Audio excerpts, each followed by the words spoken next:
Alex Barry here for Wargamer.com. Today we're looking at Blocks in the East. This is a really fun tabletop block-style wargame.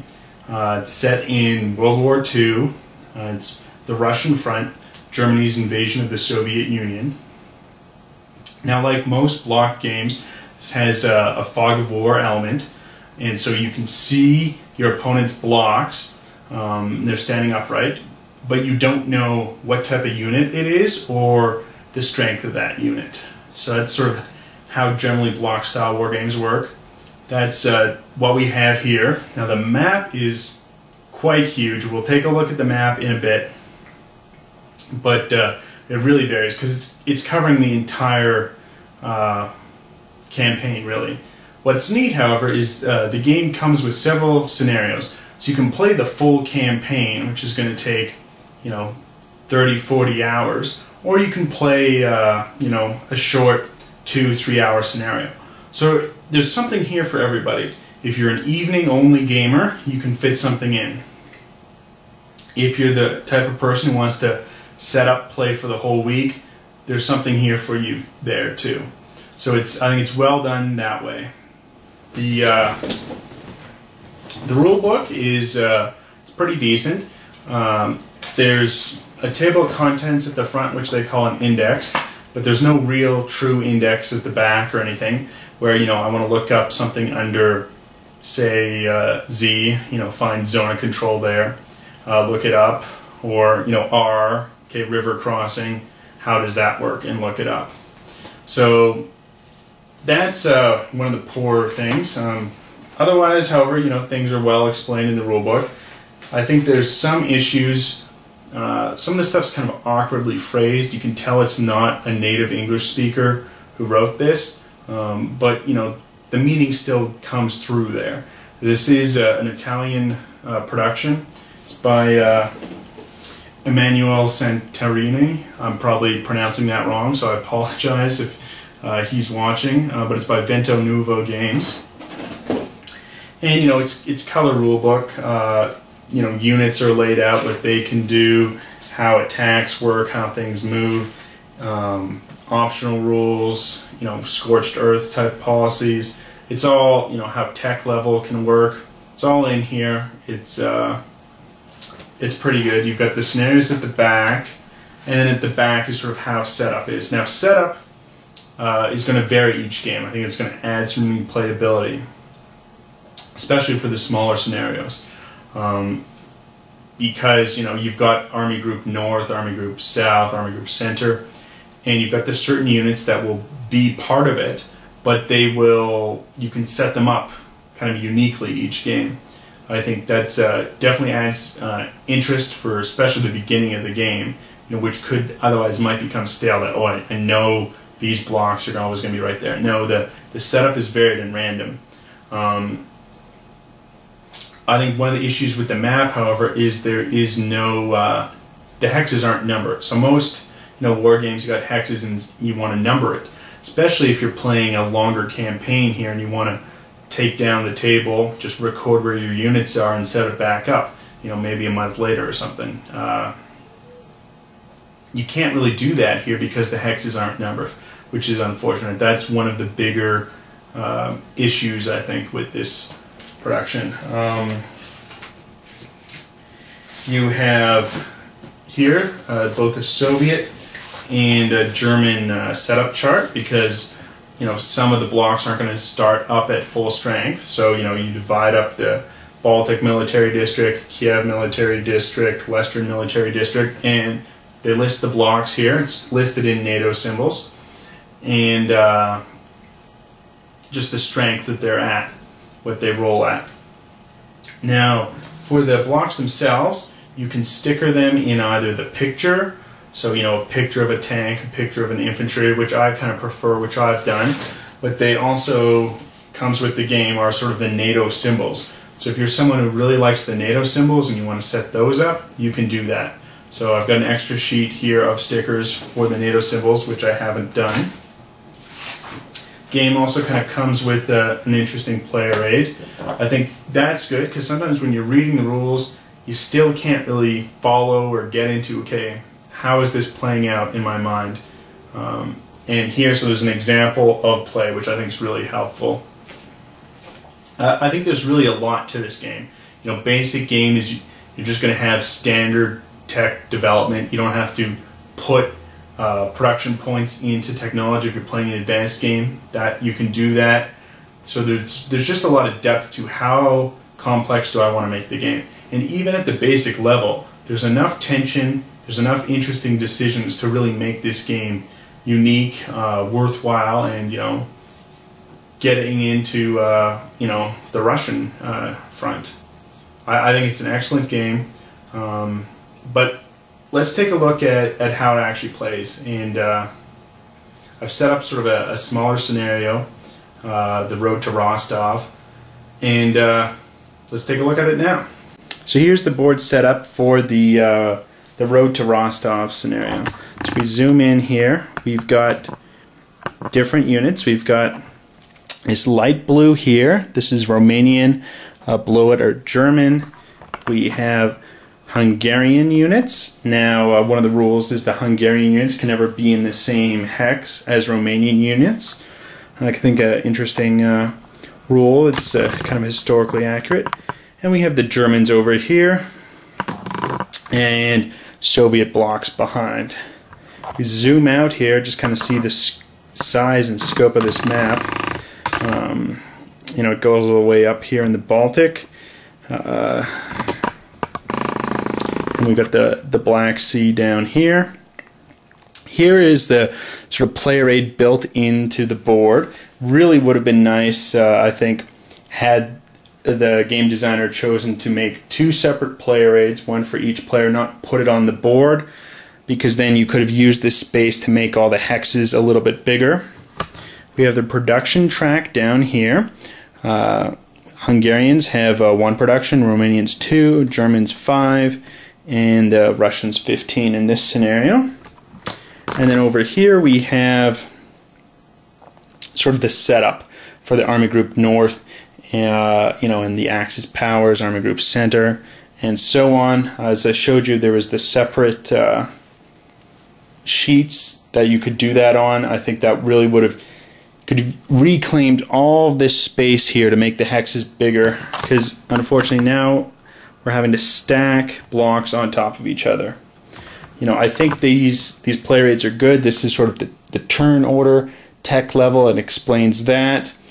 And we have here sort of movement costs, attack and defense costs in different terrain, you know, in the mountains, in the forest. Also, the weather is going to change, which is really neat. You know, as it becomes raining or snowing, that's going to impact, I think. And so here we have the turn chart out here. So you can see at the beginning, you know, you've got clear weather. It can move on into rain, snow, and so forth. It goes all the way along here. And then down the back, as you can see, this is just a massive board. But you know, over there is the continued weather. So that is the board. I think we'll do kind of an initial turn here as the Germans, just to explain things. So on this very first turn, it says that both the Hungarian and then the Romanian units are frozen. They can't move on the first turn. So we really just start with the German player. Now, the first thing is we check supply, and we see if any units are out of supply. It's not going to happen here in the very beginning turn, but you have to trace to within 3 blocks from, say, a city. So here Lublin is connected.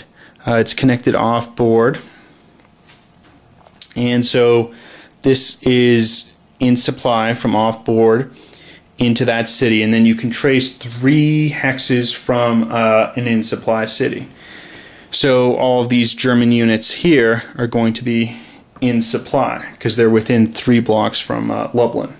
If they weren't, however, let's say they weren't in supply, we'd put on this sort of white cylinder to demark that they're out of supply. If a unit's out of supply, it can't attack, and its movement is halved.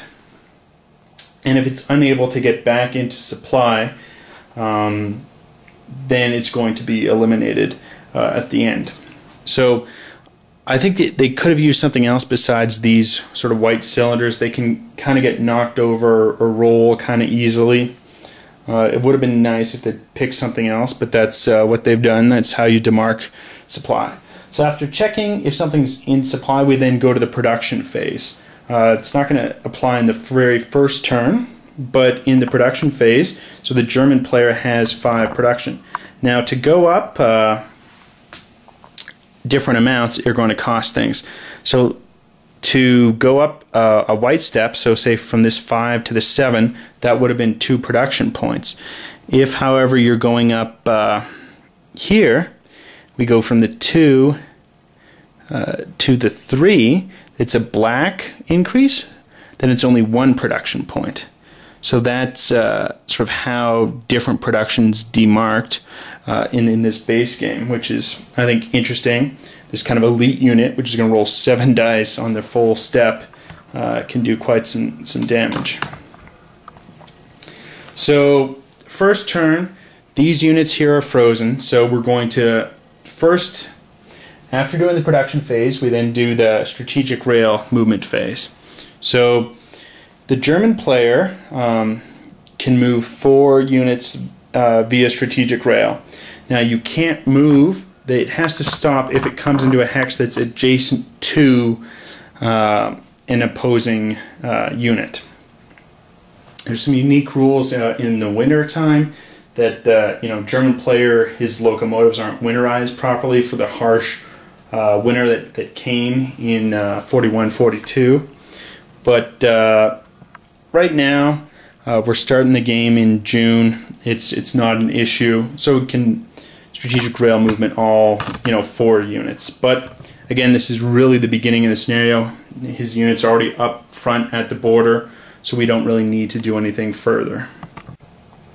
So having done no strategic rail movement, we then move into the movement phase. And to check how much movement we have, we can check here on the tech chart. Now the German player, his units are starting at level 2. So his infantry and his tanks both have 4 movement points, whereas the Russian player has tech level 1. They're going to have 3 movement points for their tanks, artillery, and infantry. So I think that's a neat thing. Again, I wish this was in a separate chart. You could look at it a lot clearer, especially just because it's taking up so much room on the board. So then we check, okay, here is the terrain. And terrain is going to have different movement costs. It's sunny right now, so we'll check the sun. If it's moving into a clear spot, it's 1 movement point, forests are 2, hills are 2, mountains are 3, and so on.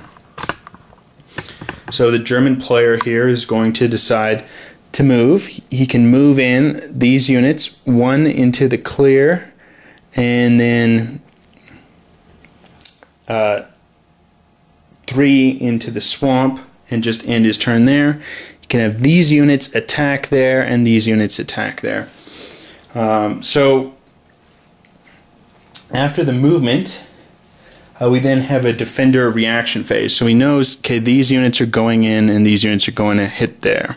So we know what's happening. He's also moved these in here. So now the defender can react with his fighter planes to move in to an area. However, both of these are full with 4 blocks, so fighters can't really move in there. So why don't we just gonna pick up these blocks, we'll move them off to the side here, and we'll do a battle just to kind of show how that works in the combat phase. So we'll pick it up and move it over. So I've just moved these off to the side here just so we can deal with the battle. Now the battle's happening in clear terrain, so there's not going to be any malice for the attack. If, however, the attack was in the forest or the hills or a mountain, then the attacker is going to be rolling with half the dice. So here we have the Soviet player and the German player. Now there's no air units involved, so we skip those phases of combat. There's not going to be any air-to-air combat, any anti-aircraft fire, or any air-to-ground combat. So next what we move into is the artillery phase. So in the artillery phase, it's going to be the attacker attacks first. Here the German player has 4 artillery, and the Soviet defender player has 2. So the German player is going to roll. He has 4 dice. With his tech, as an attack with artillery, he's going to hit on 5 or 6s. So we roll the dice. We got 1 6 and 1 5. So the Soviet player will reduce. He chooses to go down 1 on his infantry, down 1 here. Might look weird because you're looking at it backwards, because the Soviet player would be facing it that way. So I've just done it for that purposes. Also now the German artillery is going to degrade 1. That's supposed to simulate basically loss of ammunition. I'm not sure how good that rule is. That's kind of how it's written. I've gone back and forth. Sometimes we house rule in just leaving it at full strength. So that's kind of an option, but that's how the rule is as it's written. Now the Russian artillery will respond and will also degrade 1 for having fired its artillery. So we have a 5 and a 1. So as a defender, however, it only hits on a 6 with level 1 tech. So the Russian artillery failed to hit. Now the other ground combat units fire, and here the defender fires first after artillery. So the Russian player is going to roll 1 die for his infantry. Only hits on a 6, and we rolled a 1. Now there's 3 dice combined for the steps with the Soviet artillery. They're going to hit on 5s or 6s, and they got 1 hit. So the German player will degrade his tank here. Now the German player is going to roll for his tanks. 6 dice to hit on 5s or 6s. And we got 3 hits there. So Soviet player degrades 1, 2, and 3. He's gone. So even though this artillery is at 0, it's not actually gone, because the artillery can degrade down to that here, and it's not eliminated until it's 1 extra step. That's part of the artillery's firing. Now the German player still has 7 dice to roll for his infantry, which on attack, even with the level 2 tech, still only hits on a 6. So we'll roll that now. And we got 2 hits. It's going to eliminate the artillery and a tank. Now the Russian player can choose to retreat after we've done 1 full round of battle, or he could stay and fight. Here the smart thing here is to retreat, so he's going to, we'll move over here.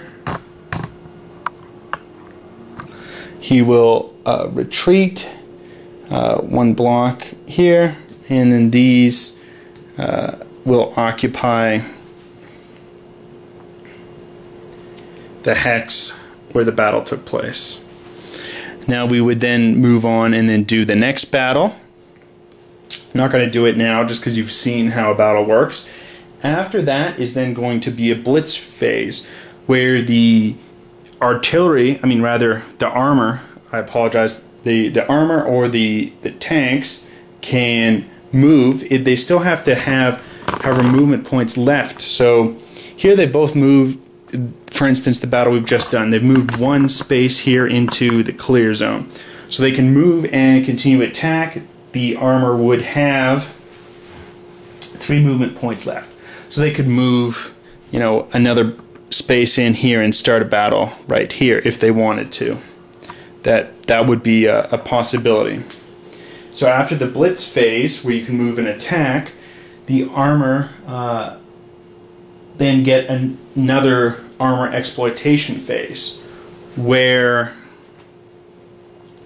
if the armor get basically the full movement points again. So in a level 1 tech, they get 3 movement points. In a level 2, they get 4. They can then continue to move. They wouldn't be able to attack in this armor exploit phase, but you know, it lets you move and kind of surround or envelop your enemies. I think it's a really neat mechanism in the game. Finally, you would check supply. Any places that were out of supply at the beginning of the turn when you assign supply, if you haven't been able to relieve them, or they haven't been able to break out and, you know, move closer, then those units are going to be eliminated. The German player will go first, everything, and then the Soviet player after both have gone. So we'd have the German player, then the Soviet player, and then we move forward, and it's the next month. You know, if, say, something had changed, let's say Kiev had fallen to the Germans, we would change the production value here. And the Soviet would go up down 1, and the Germans would go up 1. The Romanian and the Hungarian ones just stay the same. The German player can choose to send some of his production to those countries, though, if he wants to. For instance, you know, strengthen the Romanian player. So that's how the game works, just generally. Haven't gone into, you know, some of these more unique units on how you know, paratroopers work, or some of the unique production points, but that's just kind of a quick overview of one of the smaller scenarios. Here in this scenario, the German player's goal is to take Kharkov, Rostov, and Sevastopol. If you can get all 3 of those by the time the scenario ends in December, he's won a major victory. If he gets 1, it's a draw. 2 is a minor victory, and if he gets none, then the Soviet player wins. So it's kind of a neat system there, variable system, in, you know, variable win conditions, and, you know, just how great your win is. So that's the game. I highly recommend it. There's really a lot to it, and it's good for both the casual evening wargamer who, you know, I can only put in 3-4 hours and that's it. You can play a scenario just like this. Or if you want the full campaign, you know, and you're willing to put in, you know, tens and tens of hours, you've got that here too. You know, with more complex tech, you know, the players can develop tech, and you've got Lend-Lease going on, you've got strategic bombing of Germany. Those can all come into the game. It's really something for everyone. I'd highly recommend this game. Till next time.